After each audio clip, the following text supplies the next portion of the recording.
Welcome to Stock Shotz. We're pleased to have with us tonight Dr. Reed Holden, co-author of Pricing with Confidence. For the full version of this video, please visit our website, www.stockshotz.tv. That's www.stockshotz.tv. Thank you for listening. We're here tonight with Dr. Reed Holden, author of Pricing with Confidence. Dr. Holden, we certainly appreciate you taking time out to be with us on Stock Shotz tonight. James, I'm very happy to be here. Dr. Holden, I'd like to start the show by asking you to tell us a little bit about Pricing with Confidence and what prompted you to write this book. It's a good question. It's funny. I've written a number of books that have been textbook types book in pricing. And as we talk to pricing managers, we ask them a very simple question. And the question was, what's it like to be a pricing manager? And the answer we got back was pretty much terrible. And the reason is because pricing managers know how to effectively price products. The problem is that other managers in the organization who often control price get involved with pricing in the wrong way, and it undermines the profitability of the firm. So what we decided to do is to write a book about pricing for non-pricing managers and to give them some simple rules that they can use so that, quite frankly, they don't screw up pricing. Well, I've read the book, and it's an excellent book. One of the things that I would like to ask you about is I think that right now is probably the most critical time for pricing. We're talking about the economy being in a recession, potentially having a deeper recession. And I think it is so key that companies utilize pricing and know, because we're at a critical time as to whether or not they keep their customers or whether they see their margins shrink. How do you suggest to the individual investor to look at the companies they own and see if their company is adequately pricing their product for success? Could you give us a little summary of your ideas for the small investor? Sure, James, and I'll even give you some examples. One of the tricks in determining whether or not a leadership team has their handle around pricing is to see some of the things that they're doing. For example, going into a recession, what were they doing 5 to 6 months ago to prepare themselves for the downturn? And I look at Ford Motor Company as an example of a company that really did it right. 6 months ago, anticipating that there was going to be a downturn, they began doing two things. The first thing they did was they started shutting down capacity. The second thing they did is they stopped or they limited the granting of price discounts. Price discounts in a recession don't accomplish anything because people aren't going to buy anymore because of the discounts. And as a result of that, of all the domestic automobile manufacturers, the one that has been hurt the least has been Ford Motor Company. The other things you can look for, what is the senior leadership saying?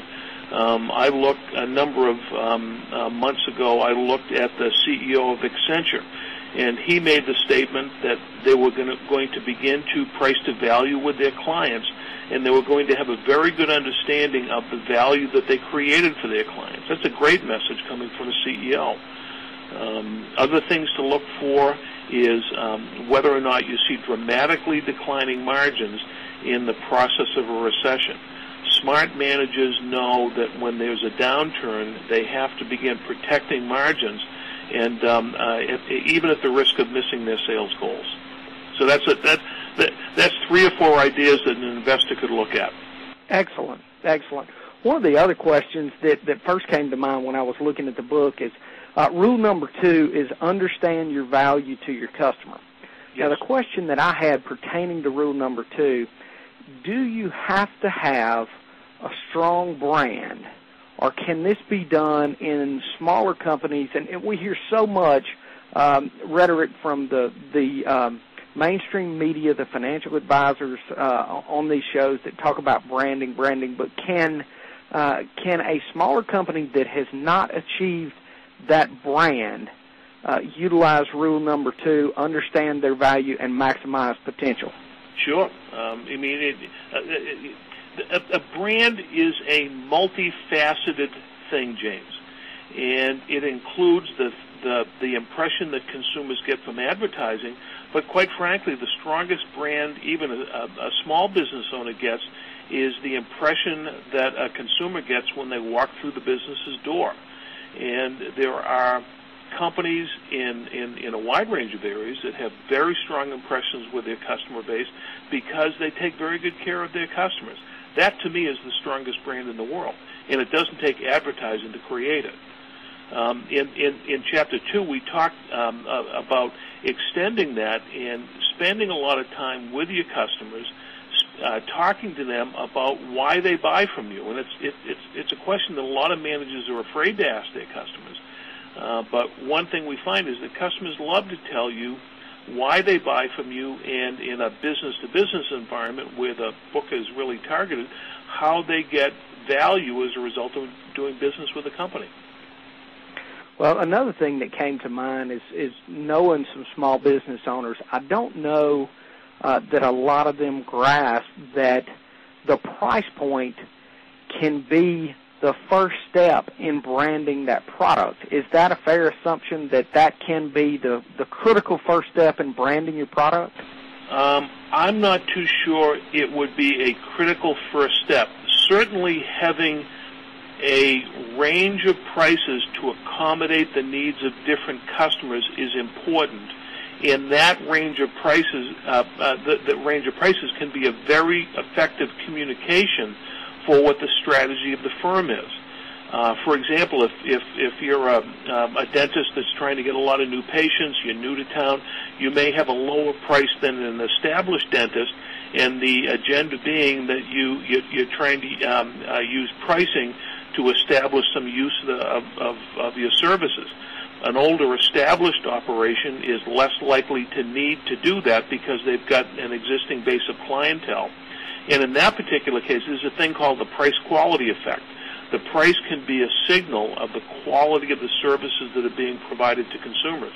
And to that extent, it is a branding premise.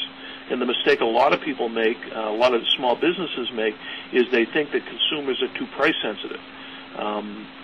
In fact, a bulk of consumers are very value sensitive and looking for relationships with small businesses.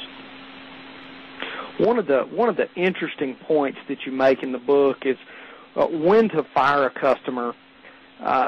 Can you give us a little summary? I know that particularly in the economic environment like we're in right now, firing any customer to a salesperson would probably sound ridiculous, but would you elaborate on that, of when it's appropriate to fire a customer and what things you would recommend to not have to fire customers?